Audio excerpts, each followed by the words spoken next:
할렐루야. 2021년도 첫 번째 주일 예배를 시작합니다. 이 시간 함께 찬양함으로 하늘의 귀한 복을 받는 시간 됐음을 소망합니다. 내 영혼이 그 깊은 데서 함께 찬양합니다.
전능하사 천지를 만드신 하나님 아버지를 내가 믿사오며 그 외아들 우리 주 예수 그리스도를 믿사오니 이는 성령으로 잉태하사 동정녀 마리아에게 나시고 본디오 빌라도에게 고난을 받으사 십자가에 못 박혀 죽으시고 장사한 지 사흘 만에 죽은 자 가운데서 다시 살아나시며 하늘에 오르사 전능하신 하나님 우편에 앉아 계시다가 저리로서 산 자와 죽은 자를 심판하러 오시리라.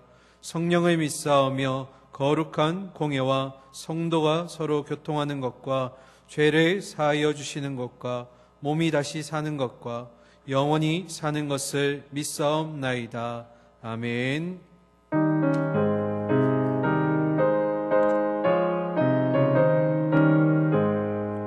영광의 왕께 다 경배하며 그 크신 사랑을 찬송하라.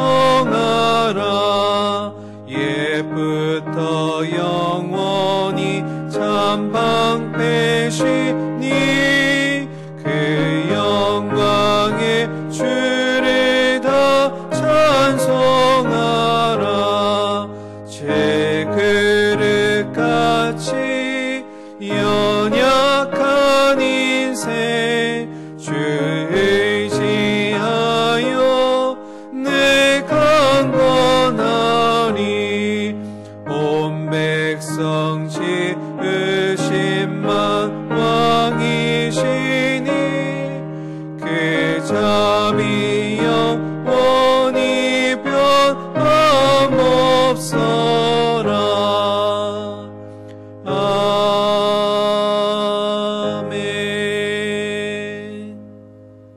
김태한 장로님 나오셔서 기도해 주시겠습니다.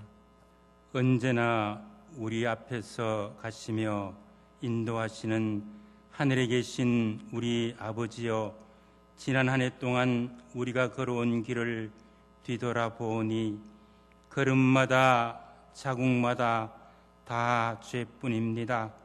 그럼에도 불구하고 우리에게 사랑을 더하여 주시고 한 해를 보내며 여기까지 인도해 주신 주님의 그 사랑 그 은혜에 이 시간 감사와 찬양과 영광을 올립니다. 그러나 우리는 우리의 죄가를 아옵니다. 우리들의 죄를 용서하시고 기억하지 마옵소서. 그리하여 금년 한 해 동안 주님께서 우리 교회에 계획하신 놀라운 일들이 일어나게 하옵소서. 하나님, 목사님을 위하여 감히 기도를 올립니다. 차가운 바람이 옷깃을 여미는 이 시간에도 잃어버린 한 양마리를 찾기 위하여 산 넘고 물을 건너 사막을 지나고 계시는 주님, 한평생 포기하지 않으시고 한 생명도 포기하지 않으시고 끝까지 사랑하신 구원의 하나님 아버지, 그동안 우리 교회가 산고의 진통을 겪게 하시고 성도들의 사랑을 받아 양혁승 목사님을 출산하게 하신 주님의 그 가분하신 은혜에 감사를 드립니다. 우리 성도들을 사랑하시는 목사님이 되게 하시고 성도들로부터 사랑받는 목사님이 되게 하시며 무엇보다도 하늘에 계신 전능하신 하나님으로부터 사랑받는 착하고 충성된 종이 되게 하옵소서.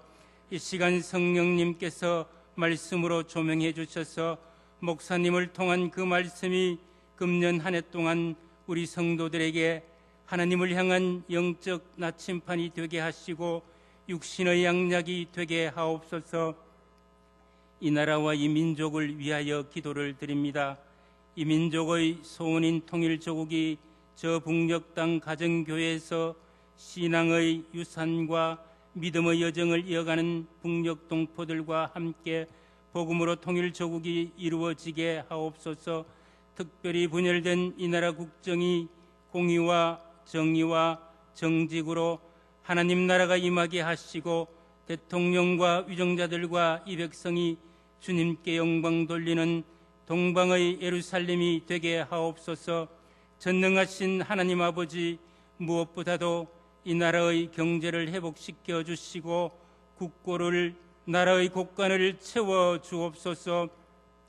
우리 교회를 기억하여 주옵소서. 주님의 몸된 우리 교회를 극진히 사랑하고 계시는 살아계신 하나님 아버지, 우리 동부교회에 새 영을, 새 마음을 주셔서 예수님의 역사를 이루어가며 새롭게 도약하고 부흥성장하여 수많은 생명이 몰려드는 복음의 역사를 창조해가는 구원의 방주가 되게 하옵소서. 성도들을 위하여 기도를 드립니다. 다윗의 기도에 귀를 기울이시는 전능하신 하나님 아버지, 내 소원대로 허락하시고 내 모든 계획을 이루어 주시기를 원하노라. 다윗을 향한 기도의 응답이 우리 성도들의 기도의 응답이 되게 하시고 어머니의 신앙의 탯줄을, 기도의 젖줄을, 말씀의 핏줄을 이어가는 온전히 주님께 영광 돌리는 성도들 가정이 되게 하옵소서. 파송된 선교사들을 기억하여 주옵소서. 열악한 환경 속에서 선교하시다가 추방된 선교사들의 가정을 기억하시고 특별히 우리 교회에서 파송된 최영태 권선희 선교사님과 오바다 이해선 선교사님, 일본의 김성효 백경자 선교사님, 그리고 협력 선교사들과 만국교회에서 파송된 수많은 선교사들 가정과 자녀들을 눈동자같이 지켜 보호하여 주시고 그들의 필요를 순적하게 채워 주옵소서. 우리 성도들에게 동일한 은혜를 베풀어 주옵소서. 온 땅이여 여호와께 즐거운 찬송을 부를지어다. 주님의 높고 위대하신 온 성도들에게 찬송함으로 예배의 궁정에 들어가서 이 시간 주의 이름을 송축합니다. 우리 주님 홀로 영광 받으시옵소서. 언제나 우리와 함께 하시고 동행하시는 주님, 금년 한 해 동안 우리 성도들이 하나님의 사랑과 그리스도의 인내의 경주에 동참하며 2000년 전 이 땅에 초림하셨던 주님, 장차 약속하신 대로 다시 오실 온 인류의 구주시요 만왕의 왕 만주의 주 되신 예수 그리스도 이름으로 기도드리옵나이다. 아멘.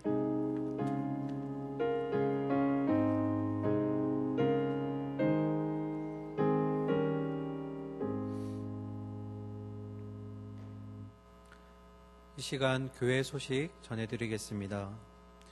2020년 12월 24일부터 진행되었던 연말연시 방역 강화 특별 대책 기간이 종전 1월 3일에서 1월 17일까지로 연장되었습니다.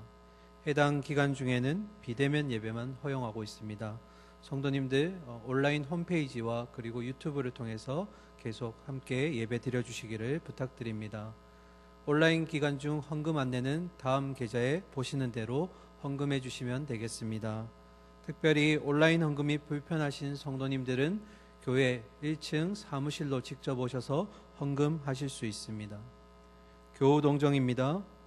9-96세 손임돈 명예집사님 소천하셨습니다. 위로의 기도 부탁드립니다. 예정숙 권사님 강단 꽃꽂이로 섬겨주셨습니다.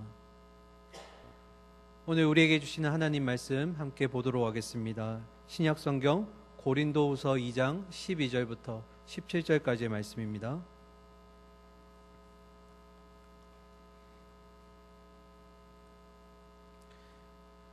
신약성경 287면에 있습니다. 고린도후서 2장 12절부터 17절까지 제가 봉독해 드리겠습니다. 내가 그리스도의 복음을 위하여 드로아에 이름에 주 안에서 문이 내게 열렸으되 내가 내 형제 디도를 만나지 못하므로 내 심령이 편하지 못하여 그들을 작별하고 마게도냐로 갔노라.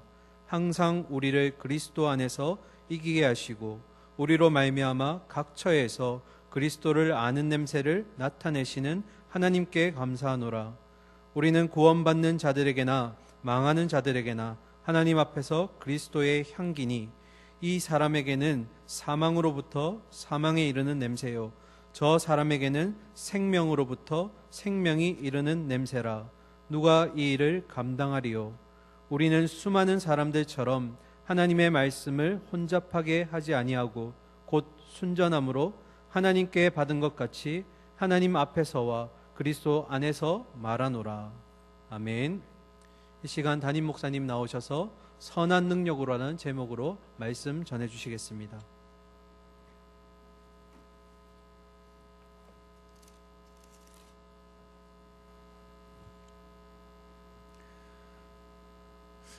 인생은 기다림의 미학이다라는 유명한 말이 있습니다. 요즘처럼 스피드 시대, 그러니까 속도를 중요시하는 이 시대 속에서는 참 뒤떨어진 얘기처럼 들릴지도 모르겠지만 인생에서는 참 기다림이라는 게 너무 중요합니다. 인생에서 기다림이 중요한 이유는 기다리는 것 그 자체가 좋은 열매의 조건이기 때문에 그래요. 그러니까 한마디로 기다림이라는 이 기다림의 미학은 지극히 성경적이고 또 지극히 우리 삶에서 반드시 누려야 되는 우리 인생의 삶의 한 목표, 그 목표가 되어야 한다는 거죠. 여러분 한번 생각해 보세요. 성경 인물들 가운데 기다리지 못해서 망한 사람은 있어도 기다렸는데 망한 사람은 없더라고요. 그만큼 성경에서의 기다림이라는 것은 그 자체로 굉장히 아름다운 과정이라고 말할 수가 있어요. 제 취미 가운데 하나가 사진 찍는 거거든요. 근데 제가 이렇게 얘기하면 뭐 제가 프로페셔널한 사진 기사인 줄 알고 착각하시는 분들도 계실 텐데 그건 아니고요. 제가 사진을 되게 좋아하는 이유는 그냥 오래 기억에 남잖아요. 예전에 필름 카메라부터 시작을 해서 지금은 디지털 카메라에 이르기까지 참 사진 찍는 것을 참 좋아합니다. 근데 여러분 좋은 사진을 찍기 위해서는 제가 감히 생각할 때는 딱 두 가지가 필요한데 하나는 기다림이라는 게 필요하고 또 하나는 민첩함이 필요합니다. 순간을 잘 포착하고 판단하는 민첩함이 없으면 좋은 사진을 남길 수가 없어요. 근데 또 아무리 좋은 순간을 잘 포착했다 하더라도 그 순간을 위한 끊임없는 기다림, 좋은 사진을 찍어야만 된다는 그 마음으로 기다리는 시간이 없이는 더 좋은 사진을 얻기가 쉽지 않다는 거죠. 기다림을 통해서 가장 적절한 순간에 가장 민첩하게 찍는 사진, 그 사진이 진짜 좋은 사진이라는 거예요. 제가 이 두 가지의 기준을 봤을 때 제가 프로가 되지 못한 이유가 거기에 있어요. 제가 제일 못하는 게 기다리는 거거든요. 사진을 찍을 때 한 장의 사진을 찍기 위해서 밤새 기다리고 그 한 장의 사진을 찍기 위해서 2-3시간 기다리는 것 참 어렵더라고요. 그냥 좋은 풍경이 있으면 후딱 찍고 내려가고 좋은 그림 있으면 후딱 찍고 내려가는 거, 그게 저한테는 너무 익숙해져 있는데 그런 의미에서 저는 그냥 취미로만 할 뿐이지 아마추어 그 이상도 이하도 아닌 거죠. 본문의 바울을 보면 제가 지금까지 봤던 성경에 나오는 바울의 모습과는 너무도 다른 낯선 모습을 보게 되거든요. 바울하면 뭐가 떠오르세요? 논리적인 사람, 또 아주 깔끔한 성격의 사람, 이게 막 떠오르잖아요. 마치 강박 갖고 있는 것처럼 바울이라는 사람이 가지고 있는 이 성격, 그 사람의 삶의 라이프 스타일 딱 정해져 있는 사람인데 오늘 본문에 보면 좀 색달라요. 어떻게 다르냐면 너무 조급해하고 있는 느낌이 들어요. 그리고 감정 기복도 좀 심한 것처럼 느껴진다라는 거죠. 마치 이제 막 사역을 시작하고 있는 아마추어 사역자처럼 보일 정도로 오늘 본문의 바울은 좀 달라 보인다라는 거예요. 특별히 오늘 바울의 이 조급해함과 또 감정적인 이 극심한 이 감정적인 왔다 갔다 하는 이 모습들에 따라서 오늘 본문을 두 개로 쪼개보면 12절부터 13절과 14절부터 17절까지 두 내용을 딱 나눠준다는 거예요. 12절부터 13절까지는 다른 그의 모습, 즉 너무나도 조급하고 또 감정적인 기복이 심한 바울의 모습을 발견하게 만들고 14절부터 17절까지는 우리가 익히 잘 알고 있는 바울의 모습, 너무나도 안정적이고 논리적이고 뭔가 확신에 찬 모습, 그런 모습들을 살펴볼 수 있게 된다는 거예요. 오늘 이 짧은 본문 안에서 바울이 이렇게 상반된 이런 감정적인 기복들, 또 이 조급함과 안정적인 모습들, 이렇게 나뉘어지고 있는 이유가 무엇일까? 사실 이 문제를 해결하려면 오늘 12절과 13절 그리고 14절부터 17절 이 간극이 있다는 사실을 우리가 먼저 이해를 해야 되고, 그리고 이 간극 안에 끼어 있는 제3의 인물과 관련되어 있는 전체적인 배경을 한번 살펴볼 필요가 있다는 거예요. 지금 바울은 3차 전도여행을 하고 있을 시점이거든요. 그때 바울이 눈물의 편지를 쓰면서 그 눈물의 편지를 전달하는 임무를 맡겼던 사람이 있어요. 디도라는 사람이거든요. 그러니까 물론 디도가 전달했던 눈물의 편지가 정확하게 어떤 내용인지는 성경에 기록되어 있지 않기 때문에 정확하게 알 수는 없어요. 아마도 고린도 전서와 고린도 후서 사이에서 매우 중요한 역할을 했을 것으로만 추정할 수 있을 뿐입니다. 어쨌든 바울의 눈물의 편지를 디도 편에 보냈고 그 고린도 교회가 그 편지를 받은 후 어떤 이런 심정적인 변화나 아니면 어떤 반응을 보였는지가 바울 입장에서는 너무 궁금했던 거예요.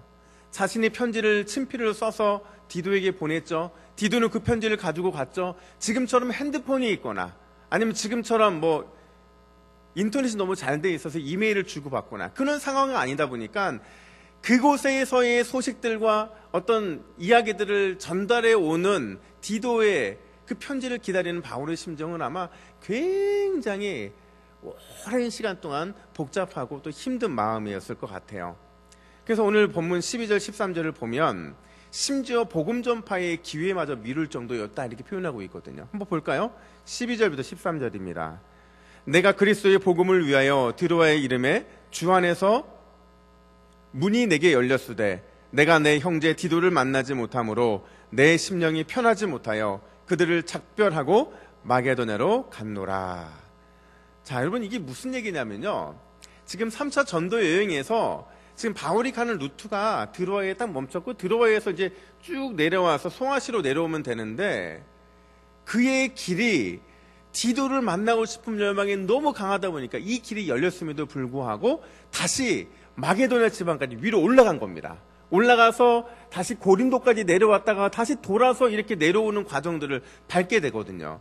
그럼 왜 마게도냐로 갔냐면 마게도냐가 이제 그 디도가 고린도에 갔다가 올라오는 길이었고 만약에 디도를 조금 더 기다려야 했다면 또 내려오는 시간만큼의 시간이 걸리니까 바울이 복음 전파할 수 있는 기회를 미루면서까지도 그가 디도를 만나기 위해서 마게도냐로 올라간 거예요. 그러니까 거기서 드디어 상봉을 하게 되거든요. 물론 마게도냐에서 두 사람이 만나서 어떤 대화를 나눴는지 우리는 정확하게 알 수는 없어요. 근데 고린도후서 5장 7절을 보니까 그 중심 주제가 고린도 교회가 참된 회개를 통해 돌아섰을까라는 주제를 가지고 논의를 했던 것 같아요. 그리고 오늘 본문 14절부터 17절의 분위기가 되게 좋아요. 그러니까 바울의 감정이 굉장히 좋게 변화된 걸로 봐서는 그 결과가 매우 긍정적이었다라는 거죠. 제가 이 말씀을 준비하면서 과연 바울이 디도로부터 들은 고린도 교회의 그 희망적인 소식이 과연 무엇이었을까 하는 것이 궁금했고, 그리고 고린도 교회의 희망적인 소식이 2021년 새해 첫 주일을 맞이하는 우리 믿음의 동부교회 우리 모든 성도들 가정 그리고 개인의 삶에 과연 어떤 메시지를 전달하기를 주님이 원하시는가, 오늘 그 내용들을 좀 살펴보고 싶은 거예요. 우리가 먼저 오늘 본문을 좀 이해하려면 고린도 전후서가 쓰일 당시 로마의 길거리 퍼레이드라는 게 있었거든요. 지금처럼 막 이런 길거리 퍼레이드가 아니고요. 여러분 옛날 기억나세요? 그 올림픽에서 금메달이 귀하던 시절에, 또 아시안 게임에서 금메달이 귀하던 시절에 금메달을 따고 돌아오는 사람들에게는 특별한 이벤트가 있었는데 오픈된 오픈카에 올라서서 이 퍼레이드를 하는 거였어요. 마찬가지로 고대 로마에도 이런 길거리 퍼레이드가 굉장히 자주 일어났는데 이거를 개선행렬이라고 말을 하거든요. 이 퍼레이드의 주인공들은 누구냐면 로마 군대가 전쟁에서 승리하고 돌아오는 그 장군들 또는 거기에 참여했던 수많은 군사들, 그들이 이런 길거리 퍼레이드 개선행렬에 참여를 했었거든요. 그러니까 로마의 주요 도시들을 쫙 돌면서 야, 우리가 승리했어, 우리가 이겼어 막 이런 소식들을 알려주기 위해서 엄청난 퍼레이드를 하게 되는데, 그들이 향하는 길이 어디냐면 제우스 신전이었어요. 그러니까 주피터 신전이라고 말을 하는데, 사진을 보시면 지금도 그 로마에 가면 이런 신전들이 참 많이 남겨져 있어요. 그러니까 주피터 신전에 가서 거기에서 이 전쟁에서 승리하게 하신 제우스 신에게 또 영광을 다 올려드리는 그런 제를 지내거든요. 근데 이들을 기다리면서 이 신전에서는요, 똑같은 시간에 아주 큰 행사를 하나를 하는데, 그게 뭐냐면 향을 피우는 일이에요. 그러니까 우리가 안에서 그냥 간단하게 향 피우고 이런 게 아니고요, 진짜 신전 안에서 나오는 이 향의 냄새가 얼마나 대전했는지, 그러니까 로마 시내 입구에 들어서자마자 모든 군인들은 다 알아요. 아, 지금 우리를 반기려고 엄청난 양의 향이 지금 피워지고 있구나. 그 정도로 온 시내가 다 진동할 정도의 어마어마한 향을 피우게 되거든요. 근데 여러분, 중요한 것은 이 향 냄새가 사람을 둘로 나눈다는 거예요. 똑같은 향인데 누구에게는 이런 의미였다면 또 누군가에게는 이런 의미가 된다라는 거예요. 한 부류의 사람들은 이 향기를 승리의 향기로 받아들이는 사람들이에요. 생명의 향기. 누구냐면 전쟁에 승리한 로마 장군과 병사들이죠.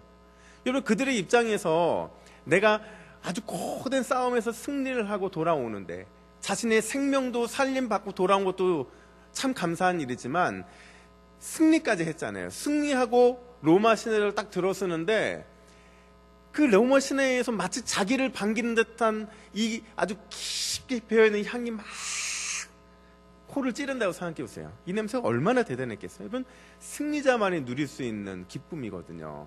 이 향 냄새를 맡은 사람은 또 그 향 냄새를 맡기 위해서 죽거나 전쟁에서 뛰어들고 전투하는 거거든요. 근데 또 다른 한 부류의 사람들은 이 냄새를 절망의 냄새, 죽음의 냄새로 받아들이는 사람들이 누굴까요? 전쟁 포로들이죠. 전쟁 포로들의 입장에서는요, 이 로마 시내를 들어가는 것 자체만으로도 공포인데, 그 시내의 성전에 이 제우스 신전에서 풍겨나는 이 엄청난 이 향냄새를 맡을 때, 그 향냄새는 그들에게는 공포의 냄새고, 죽음의 냄새고, 절망의 냄새고, 자신의 비참한 미래에 대한 어떤 선전포고 같은 그런 냄새였을 거라고 추측이 되어집니다. 그리고 그 냄새를 맡으면서 포로들이 어떤 생각을 했겠어요? 죽은 동료들, 또 남겨놓고 떠나올 수밖에 없었던 수많은 가족들, 그리고 자신의 암울한 미래를 막 상상하면서 그들 얼마나 절망하면서 치욕적으로 느꼈겠어요. 바로 이 장면을 염두에 두고 오늘 본문 15절부터 16절을 다시 한번 보세요. 우리는 구원받는 자들에게나 망하는 자들에게나 하나님 앞에서 그리스도의 향기니, 이 사람에게는 사망으로부터 사망에 이르는 냄새요, 저 사람에게는 생명으로부터 생명에 이르는 냄새라. 누가 이 일을 감당하리요? 이해가 되세요? 바울이 지금 오늘 본문을 쓰면서 그의 머릿속에 있는 거는요, 바로 로마의 개선 행렬이었어요. 그리고 이 개선 행렬을 머릿속에 넣고 또 한편으로는 디도가 전해준 고린도 교회의 이야기를 대입시키고 있는 겁니다. 그러니까 이런 거죠. 지금 고린도 교회는요, 아주 극심한 영적 전쟁을 치르고 있었어요. 그리고 그 영적 전쟁에서 고린도 교회가 승리함으로 인해서 하나님 나라의 십자가 군병, 십자가 정병의 모습을 당당하게 보여주고 있는 것이고, 승리한 그들에게서 이제서야 비로소 생명의 향기, 승리의 향기가 풍겨나게 되었다. 그거거든요. 여러분, 이 소식을 디도로부터 전해 들었을 때 바울이 얼마나 기뻤을까요? 자기가 세웠던 교회, 또 여전히 복음으로 그들을 양육하고 싶었는데 지금 한 교회에 머물러서 양육할 수 있는 상황들을 누리지 못하고 있잖아요. 복음 전파를 위해서 교회는 세웠지만 그 교회는 누군가에게 맡겨놓고 떠나왔을 때 이 아버지와 어머니의 심정으로서의 바울의 마음을 한번 상상해 보세요. 근데 그 교회가 영적으로 무너졌대요. 마음이 얼마나 아팠을까요? 근데 그 교회가 그 영적 전쟁에서 바울의 메시지를 듣고 다시 돌이켰다? 그 말은 바꿔 말하면 고린도 교회는 여전히 희망이 있다는 얘기입니다. 복음 앞에 반응한 고린도 교회는 여전히 희망이 있다는 거예요. 그래서 기뻐하면서 마지막 16절 부분에 그가 뭐라고 감탄사를 하나 붙이냐면 누가 이 일을 감당하리요. 그러니까 이 말은요, 아무도 감당할 수 없다는 말을 표현하면서 그만큼 이 모든 영적 전쟁에서 승리한 그들의 이 승리가 너무도 값지고 귀하다는 얘기를 역설적으로 표현해주고 있는 거예요. 여러분, 우리가 살아가는 세상은요, 너무나도 치열한 영적 전쟁이 벌어지고 있는 전쟁터와 같은 곳이에요. 우리가 이 전쟁터에서 사활을 건 이런 싸움을 해야 하거든요. 근데 한번 스스로 생각해 보세요. 지난 1년을 되돌아보면서 나는 과연 영적 전쟁터에서 진짜 사활 건 싸움을 하고 있는가? 사활을 걸어가면서 영적으로 부딪히며 싸워가고 있는가? 또 스스로에게 또 물어보세요. 나는 사활을 건 영적 전쟁에서 생명의 냄새와 그러니까 승리의 냄새와 또 사망의 냄새 중에서 죽음의 냄새 중에서 어느 것에서 익숙해져 있는가? 승리의 향기와 또 패배의 죽음의 냄새 가운데서 어떤 향을 더 많이 맡아왔는가 하는 것을 먼저 생각해 보라는 것이죠. 여러분, 이 말씀이, 이 질문이 우리에게 중요한 이유는 우리는 참 기쁨으로 새해를 맞이했는데 이 새해가 그리스도인들에게 있어서는요, 천국 가는 그날까지 어떤 의미냐면 또 다른 영적 전쟁의 시작을 알리는 경고와 같은 거예요. 왜 우리가 한 해를 마무리하고 새해를 맞이하면서 송구영신 예배를 드리는 줄 아세요? 이제 지난 1년 동안의 영적 전쟁을 치른 우리들 참 하나님께 감사의 제목을 올려드리는 것이 송구이고요. 그리고 새로운 영신 예배를 드리는 것은 이제 또 다른 영적 전쟁이 우리에게 시작되었다. 준비하고 있니? 준비 땅 하고 있는 거예요. 여러분, 이 영적 전쟁을 여러분 잘 준비하고 계신가요? 새해가 이미 시작이 되었는데 영적 전쟁에서 승리하는 원칙을 또 원리를 여러분들은 좀 어떻게 승리할지에 대해서 고민을 해보셨나요? 과연 여러분들은 고린도 교회처럼 희망 있는 모습으로 새해를 맞이하고 있습니까? 그러기 위해서 오늘 우리 고린도 교회를 좀 더 깊게 좀 살펴봐야 할 것 같아요. 고린도 교회가 영적인 전쟁에서 승리했잖아요. 그는 과연 그들이 승리했다고 말하고 있는 이 영적 전쟁의 실체가 무엇인가 하는 거죠. 어떤 사람은 이 영적 전쟁을 진짜 영적인 싸움으로 이해를 합니다. 그러니까 우리의 실생활과는 상관이 없고 어떤 영적인 실체 안에서 뭔가 싸움이 벌어지고 있는 것이라고 생각을 해요. 또 어떤 분들은 이 영적 전쟁을 윤리전쟁이라고 말하기도 하고 정의로운 삶을 위한 전쟁이라고 말하기도 합니다. 그러니까 도덕적으로 잘 살고 윤리적으로 올바른 삶만 살아갈 수만 있다고 한다면 영적 전쟁에서 승리한 거라는 거예요. 근데 이 두 가지의 말은 100% 틀리지도 않고 또 100% 맞지도 않아요. 왜냐하면 진짜 영적인 전쟁이 뭐냐? 이 영적인 전쟁이라고 말을 했을 때 우리는 영적이 어떤 홀리하고 뭔가 이런 그런 의미가 있는 것은 맞지만 진짜 영적인 전쟁은요, 여러분 진리 전쟁입니다. 하나님의 말씀 전쟁이고 복음 전쟁이에요. 우리의 삶에서 하나님의 말씀으로 들고 나가 싸우는 전쟁이고요. 우리의 삶에서 말씀이 결국에는 승리한다라는 사실을 증거하는 삶, 그게 바로 진리 전쟁이고 말씀 전쟁이고 이게 영적 전쟁이라는 거죠. 오늘 보면 17절을 보세요. 17절 말씀을 보면 우리는 수많은 사람들처럼 하나님의 말씀을 혼잡하게 하지 아니하고 곧 순전함으로 하나님께 받은 것 같이 하나님 앞에서와 그리스도 안에서 말하노라. 아멘. 여러분, 하나님의 말씀을 혼잡하게 하지 말아야 한다라는 이 말에 주목하셔야 돼요. 이 말은 무슨 얘기냐면 이 말은 그 당시 사람들이 상업적인 용어로 사용하고 있는 단어이거든요. 그러니까 뭐냐면 뭔가 물건을 사고 팔매에 있어서 행상인이 매우 부독돌한 상행위를 한 거예요. 그러니까 과도한 이익을 위해서 불법적인 행위를 할 때 혼잡하게 하다라는 단어를 쓰는 거거든요. 그러니까 지금 하나님의 말씀을 혼잡하게 하다라는 이 표현을 상업적으로 상업용어를 차용해서 바울이 사용하고 있는 이유는 지금 복음이 그럴 위기에 처해 있다는 거예요. 하나님의 말씀이 누군가의 이익을 위해서 그 말씀이 변질되고 빼어지고 뭔가 이렇게 어그러지고 있는 그런 현상이 벌어지고 있다는 거죠. 누구 때문에? 거짓 교사들 때문에, 그 이루어지고 있다는 거예요. 여러분, 거짓 교사들은요, 겉과 속이 다르죠. 겉으로 보기에는 똑같이 말씀을 전하는 사람 같아요. 겉으로 보기에는 주의 종 같아 보여요. 근데 그들의 삶을 잘 파고들어 보고 그들의 메신저를 잘 보면 그 메시지의 핵심이 자기의 이익을 위해서, 그리고 바울이 전한 그리스도의 순전한 복음을 파괴할 목적으로 그들은 교회 안에 있는 복음의 진리를 막 흔들고 있는 거거든요. 그 당시 많은 거짓 선지자들이 참 많았거든요. 거짓 교사들이 너무 많았거든요. 그러니까 바울이 복음을 잘 심어놓으면 그 심어놓은 복음을 막 파헤쳐가지고 아예 없애버리는 것은 참 어려우니까 그 복음을 변질시켜버립니다.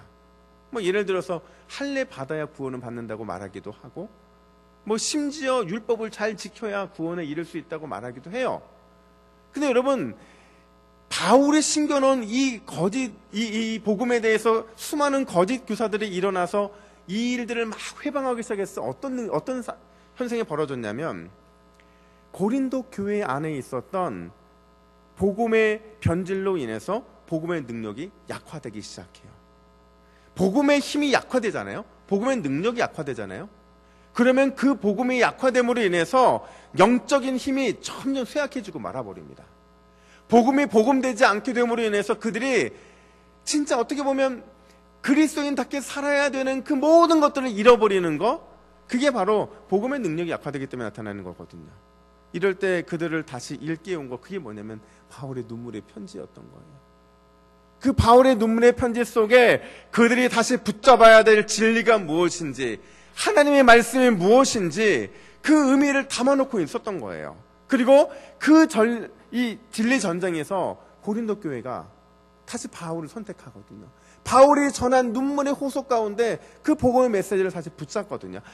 우리가 붙잡아야 될 메시지는 이 진리의 메시지지 거짓 교사들이 남겨놓은 그 거짓된 메시지가 아니라는 거예요. 여러분, 이 진리를 다시 붙잡았다는 소식을 바울이 접했을 때 얼마나 마음이 흥분됐을까요? 얼마나 마음이 기뻤을까요? 그래서 14절 말씀을 표준 세번역 성경을 이렇게 번역하고 있습니다. 그리스도의 개선 행렬에 언제나 우리를 참가시키시고 어디에서나 우리로 그리스도를 알리는 지식의 향기를 풍기게 하시는 하나님께 감사드립니다. 할렐루야. 복음의 능력을 다시 붙잡은 고린도 교회를 향해서 바울이 하나님께 감사의 기도의 제목을 올려드리면서 우리로 그리스도를 알리는 지식의 향기를 풍기게 하셨다, 이렇게 말하고 있어요. 여러분, 우리가 살다 보면 영혼의 답답함을 느낄 때가 있어요. 기도의 자리에 와서 기도를 하는데 마음이 막 답답한 거예요. 또 어느 날은 마음이 불안해요. 뭐 특별한 문제가 발생하지도 않았는데 내 마음이 불안해요. 또 심지어 삶에서 즐거움이 사라지고 있을 때가 종종 있어요. 교회 오는 것도 즐겁지가 않고 성도들 만나는 것도 반갑지가 않고, 바로 그때 우리가 진짜 진리 전쟁에서 어떤 싸움을 해보고 있는지를 점검해야 될 시간이 되어버렸다는 거죠. 진리 전쟁에서 가장 중요한 무기를 내가 잃어버리고 있지 않는지를 점검할 수 있는 기회를 그 시간으로 삼아야 된다는 거예요. 그러니까 일종의 영적인 사인인 겁니다. 주님 앞으로 나아가서 다시 주님의 복음의 말씀을 붙잡으라는, 그 본질을 붙잡으라는 하나님의 푸시라는 거죠. 여러분, 이때 순종하면요, 주의 말씀을 붙잡으라는 주님의 말씀에 순종하면 우리는 영적으로 성령 충만한 삶을 살아가게 돼요. 그걸 우리는 오늘 본문의 표현을 그대로 빌리자면 승리의 냄새라고 말할 수 있는 거거든요. 여러분, 복음에 순종한 사람에게는요, 승리의 냄새가 나요. 아직 결론이 난 것도 아닌데 그 복음을 붙잡은 것, 그거 하나만으로도 그 사람이 살아있는 어떤 깊은 승리의 냄새가 난다라는 거죠. 근데 불순종하잖아요. 영적으로 패배할 수밖에 없어요. 불순종하는 사람에게는, 복음에 불순종하는 사람에게는 사망의 냄새가 납니다. 겉에 보기에는 충실한 이런 그리스도의 종 같아 보이지만, 하나님의 사랑 같아 보이지만 그 사람의 내면을 가만히 들여다보면 사망의 냄새가 날 때가 많이 있다라는 거예요. 여러분, 기억하셔야 돼요. 신앙생활에서 적당한 안전지대 없습니다. 애매모호한 사각지대 없어요. 우리의 신앙생활에서는요, 항상 승리 혹은 패배만 있을 뿐이지 이런 사각지대가 있을 수가 없다는 거예요. 바꿔 말하면 우리의 본성이 원하는 대로, 그러니까 우리의 본성은 늘 편한 거 찾게 만들거든요. 우리의 본성은 내가 보기에 좋은 거 선택하게 만들거든요. 우리의 본성이 원하는 대로 그대로 놓아주면 우리에게서는 결코 그리스도의 향기, 또 그리스도의 승리의 향기가 풍겨나지 못한다는 거죠. 하지만 비록 우리의 본성 때문에 그걸 거스르는 게 힘들고 어렵지만 그 본성의 역행에서 다시 진리의 말씀에 서게 될 때 그 진리의 말씀은 우리로 하여금 그리스도의 향기, 승리의 향기를 아주 지게 풍겨지게 만들어준다는 거죠. 저는 올 한 해가 우리 사랑하는 믿음의 동부교회 모든 성도들의 삶에서 승리의 향기만 나기를 간절히 축복합니다. 저도 그 승리를 향해 달려나갈 것이고요. 그러기 위해서는 우리가 다시 복음을 붙잡아야 돼요. 하나님의 말씀을 붙잡아야만 된다라는 거죠. 제가 설교를 준비하다 찬양 하나를 이렇게 묵상하는데 그 찬양이 되게 마음이 막 흥분시켜주는, 그리고 어떻게 살아야 될지를 다시 한번 점검하게 되는 귀한 찬양이었는데, 잘 부르는 찬양 중에 우리가 선한 능력으로라는 찬양이 있어요. 이 찬양을 작사한 분이 보네포 목사님이거든요. 여러분, 보네포 목사님은 반나치 운동을 하다가 결국에는 히틀러를 암살하려는 모의를 했다는 누명을 쓰고 투옥을 하게 되거든요. 근데 여러분, 보네포 목사님의 인생의 마지막 성탄절을 맞이하면서 그가 마음에 공고함이 있었어요. 그래서 그가 그 공고함을 달래면서 또 자신의 신앙의 고백을 하기 위해서 자신의 약혼자에게 편지를 쓰게 되는데, 그 찬양이 바로 선한 능력으로라는 찬양이에요. 함께 그 찬양을 들어볼까요?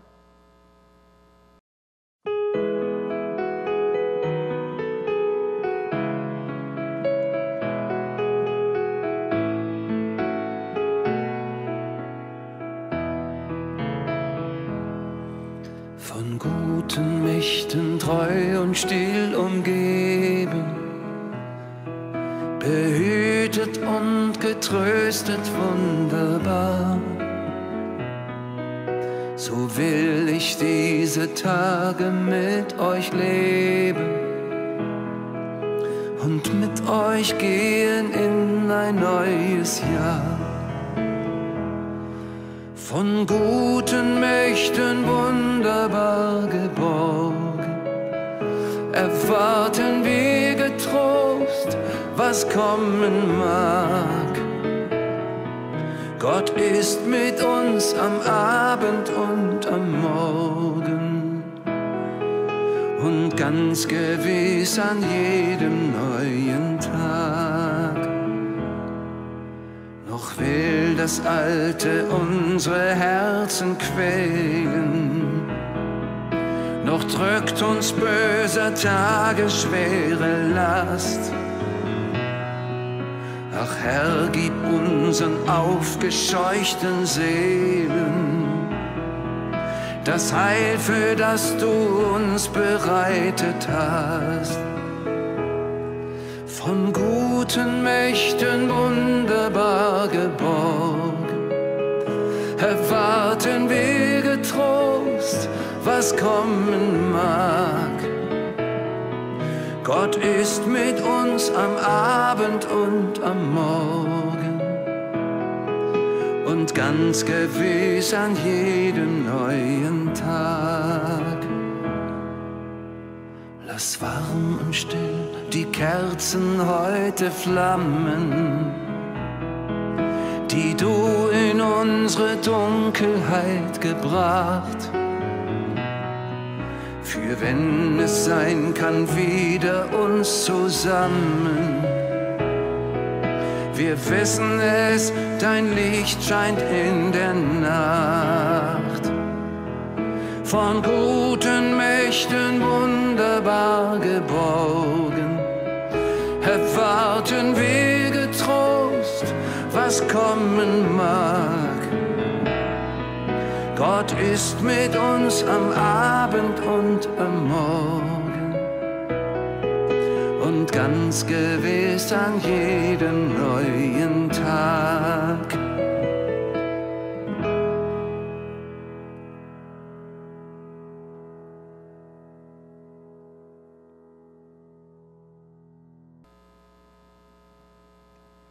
자, 여러분 어떠세요? 우리가 방금 들었던 이 찬양에 보면 이런 가사가 나오거든요. 그 선한 힘이 우리를 감싸시니 믿음으로 일어날 일 기대하네. 주 언제나 우리와 함께 계셔. 하루 또 하루가 늘 새로워. 여러분, 감옥에 있는 사람에게 뭐가 하루가 새롭겠어요? 이제 정말 얼마 시간이 지나고 나면 교수형을 당하게 될 사람의 입장에서 뭐가 선한 힘이고 싸울 힘이 또 어디 있겠어요? 믿음이 또 어디 있겠어요? 주님이 함께하고 계신다는 사실이 어떻게 증명될 수 있겠어요? 자신의 운명이 이제 끝을 향해 달려가고 있는데. 근데 여러분, 보네포 목사님이 그렇게 갈망하고 원했던 선한 힘, 그 선한 힘이라는 것은 뭐냐면요, 신실하신 하나님의 일하심이에요. 그리고 신실하신 하나님의 일하심은 반드시 말씀과 함께하는 그 일하심이라는 거죠. 진리의 힘, 말씀의 힘이 결국 이 목사님의 상황과 상관없이 사망의 냄새가 가득한 감옥에서, 심지어 사망의 두려움 앞에서도 끝까지 타협하지 않고 포기하지 않고 믿음으로 맞서 승리할 수 있는 그 원동력이 될 수 있었다는 거죠. 여러분, 2021년 새해 첫 예배를 드리면서 우리의 고백과 다짐도 보네포 목사님의 이런 고백과 동일해야 하지 않을까요? 사랑하는 믿음의 동역자 여러분, 말씀의 힘을 굳게 믿고 믿음으로 말씀대로만 살기로 결단할 수 있다고 한다면 나머지 일들은 하나님이 하실 것입니다. 물론 우리의 삶에서 치열한 영적 전쟁이 벌어지지 않는다는 말이 아니에요. 우리가 이 전쟁이 임할 때에 말씀의 힘만 굳게 붙잡겠다라는 다짐을 하면 하나님의 선한 능력은 이미 우리와 함께 하는 줄로 믿습니다. 우리 앞에 주어져 있는 아주 세세한 영적인 싸움들은 우리가 말씀만 갖고 있으면 든든히 감당할 수 있는 것들이에요. 때로는 우리가 감당하지 못할 만큼의 무게감이 있다 할지라도 그게 우리의 믿음을 무너뜨릴 만큼의 무게라면 친히 하나님이 싸워주실 거예요. 그리고 우리에게는 피할 길을 주시는 줄로 믿습니다. 여러분, 그러기 위해서 최소한 저는 올 한 해 우리가 성경 일독했으면 좋겠어요. 우리 동부교회 성도님들이 말씀을 이렇게 읽으면서 말씀이 너무 기뻐서 주보에 저희 모든 성도님들의 이름이 한 번씩 일독자 명단에 올라갈 정도로 한번 성경 일독 도전해봤으면 좋겠어요. 또 가능하다면 성경 필사에 도전해봤으면 좋겠어요. 여러분, 성경 필사 해보셨어요? 제가 예전에 사역하던 교회에 성경 필사를 1년에 꼭 한 번씩 하시는 분이 계세요. 뭐 그분은 밥을 먹는 것보다 성경 필사하는 걸 더 기뻐하시는 분이세요. 그리고 항상 필사할 때마다 그분이 필사한 책이 이만큼이 되거든요. 이게 한 번 필사한 책을 꼭 그 교회 지나간 부부 목사님들에게 늘 주시는 거예요. 아직 저는 제 때가 오지 않아서 그걸 받지 못했는데, 여러분 생각해 보세요. 사람은 죽어서 이름을 남기잖아요. 아니에요. 사람은 죽어서 필사한 성경을 남깁니다. 저는 그렇게 믿고 있습니다. 왜냐하면 필사할 때 한 구절 한 구절이 그 사람의 심령을 어루만지기 때문에 그렇습니다. 여러분, 아무리 내 뜻과 내 계획이 확실하고 완전하다 하더라도 다시 한번 두들기면서 주님의 말씀 앞에 다시 물어야 돼요. 말씀이 우리의 삶을 앞서 나가면 우리는 반드시 그 삶에서 승리하게 될 줄로 믿습니다. 그 말씀의 권능을 믿고 또 말씀대로 살려고 몸부림치는 사람, 하나님은 그 사람에게 반드시 선한 능력을 보여주실 줄로 믿습니다. 여러분, 분명히 기억하세요.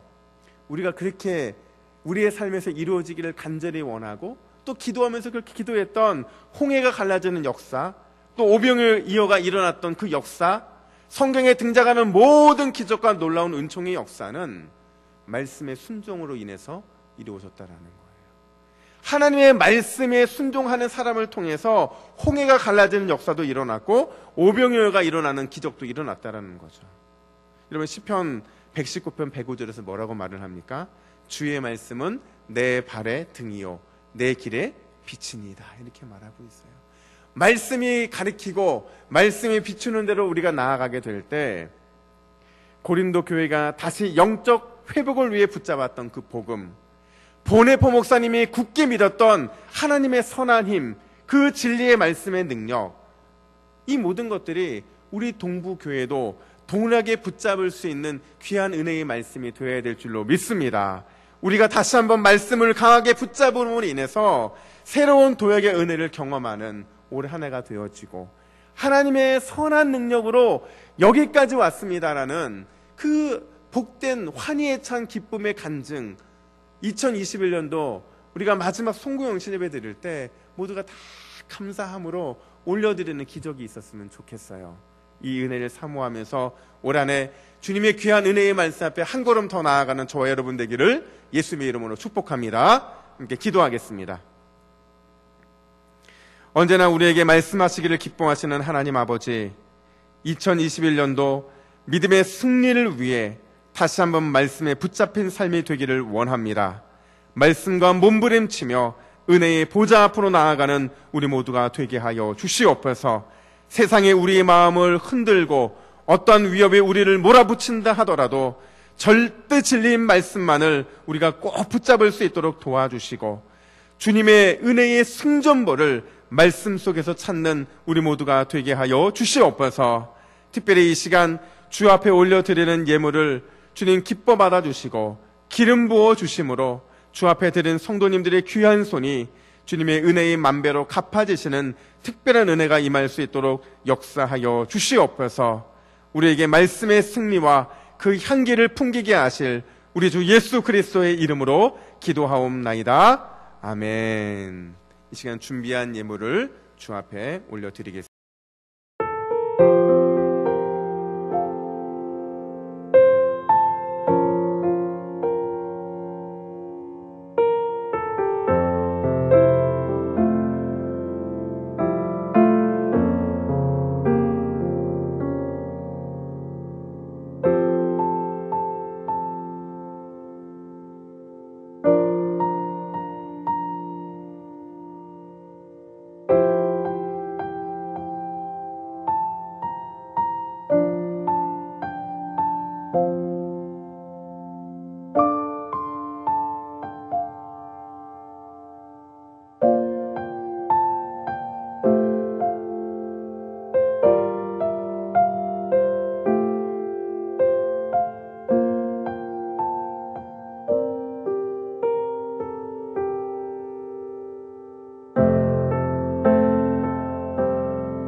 자, 이 시간 2021년도 동부교회 일꾼을 임명하겠습니다.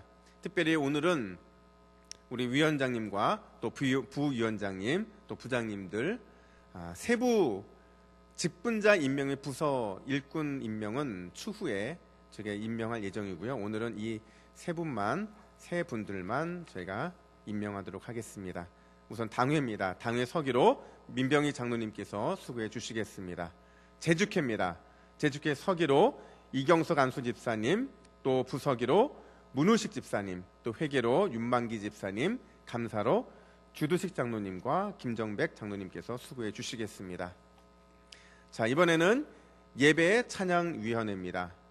자, 위원장님으로 민병익 장로님, 부위원장님으로 박동식 안수 집사님께서 수고해 주시겠습니다. 찬양대입니다. 시온 찬양대 대장 류동극 안수 집사님, 지휘 김진식 집사님.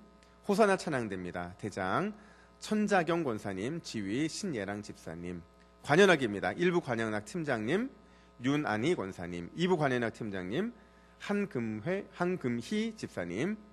동부 예배 찬양대 1부 찬양팀 지도 우리 한수엽 목사님, 2부 찬양팀 지도 지창식 목사님, 마하나임 찬양단 지도 정영애 전사님이십니다.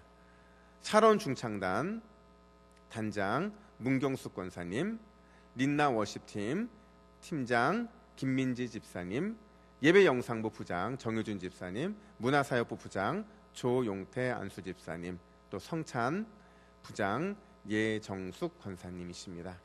목장위원회입니다. 위원장님은 우리 김태환 장로님, 부위원장 권문영 안수집사님, 총무 전정훈 집사님, 또 회계 박치홍 집사님, 윤현주 집사님, 경조부입니다. 부장으로 곽윤섭 안수집사님, 또 운구반 반장 곽윤섭 안수집사님, 총무 손재영 안수집사님, 소망찬양단입니다. 단장 이수자 권사님, 어르신 주일 목장 지도 지창식 목사님, 부장 이미옥 권사님, 세가정부입니다. 지도 한수연 목사님, 부장 김중석 안수집사님이십니다. 관리위원회 위원장 주두식 장로님, 부위원장 손재영 안수집사님, 사무시설 비품관리 김용태 집사님, 사무행정간사 박종순 권사님, 식당관리부 부장 김병성 권사님, 영성부 부장 이방곤 집사님, 성미부 부장 박종순 권사님, 미화부 부장 김선임 권사님, 차량부 부장 윤상희 집사님이십니다. 선교위원회입니다. 위원장 김태환 장로님, 부위원장 곽윤섭 안수집사님, 재정위원회입니다. 위원장 차성준 장로님, 부위원장 안상출 안수집사님이십니다. 계속해서 교육위원회입니다. 위원장 차성준 장로님, 부위원장 민병용 안수집사님, 영어부 지도 오순남 전사님, 부장 안명선 집사님, 유치부입니다. 지도 박옥주 전사님, 부장 김중석 안수집사님, 유년부입니다. 지도 정영애 전사님, 부장 곽윤섭 안수집사님, 초등부입니다. 지도 지창식 목사님, 부장 박동식 안수집사님, 중고등부입니다. 지도 한수연 목사님, 부장 박진성 집사님, 전도 양육위원회입니다. 위원장 김정백 장로님이시고요. 부위원장 전도 정재호 안수집사님, 양육 손재형 안수집사님이십니다. 세가족부 지도 최숙기 전사님, 부장 정재호 안수집사님, 양육부입니다. 부장 손재영 안수집사님, 70인 전도단 지도 최숙기 전사님, 회계 김봉미 집사님, 연합 남전도회 회장 이경석 안수집사님, 연합 여전도회 회장 문경숙 권사님, 권사회 회장 이미옥 권사님, 체육부 회장 곽윤섭 안수집사님, 청년위원회입니다. 위원장 주두식 장로님, 부위원장 류동극 안수집사님, 코람데오 지도 김지원 목사님, 부장 이경석 안수집사님, 간사 김중곤 성도님, 진솔 지도 김지원 목사님, 부장 재준호 안수집사님, 간사 이희진 집사님, 김정희 집사님, 복지위원회입니다. 위원장 김정백 장로님, 부위원장 문재만 안수집사님, 복지위원 법인 박종순 권사님, 어르신사회활동 지원 김엄비, 정미정, 동부 경로대학 지도 지창식 목사님, 학감 김성래 권사님, 부장 김경희 집사님, 예단 공부방 지도 전민지 김소희, 예단 복지재단입니다. 이사 민병익 장로님, 김태환 장로님, 주두식 장로님, 김정백 장로님, 공상우 원로 장로님, 또 전동규, 최주호 감사, 오병화 장로님, 차성준 장로님. 우리 호명되신 분들, 우리 가정에서 한번 다 자리에서 한번 일어나 볼까요? 우리 호명되신 분들 자리에서 일어나시고, 예, 우리 가족들과 함께, 또 혼자 예배드리신 분들은 혼자 스스로에게 우리 한 해 동안 열심히 수고하시라고 박수 한번 하도록 하겠습니다. 예, 자리에 앉아 주십시오. 이 시간 제가 축도함으로 예배를 마치도록 하겠습니다. 우리 주 예수 그리스도의 은혜와 하나님 아버지의 끝을 잃어버리신 사랑하심과 성령 하나님의 위로 교통 충만케 하시는 복이 말씀 붙잡고 승리의 향기를 향해 달려나가고자 다짐하는 모든 동부교회 성도들과 그 가정과 사업장 위에, 교회 위에 이제로부터 영원토록 함께 있을지어다. 아멘.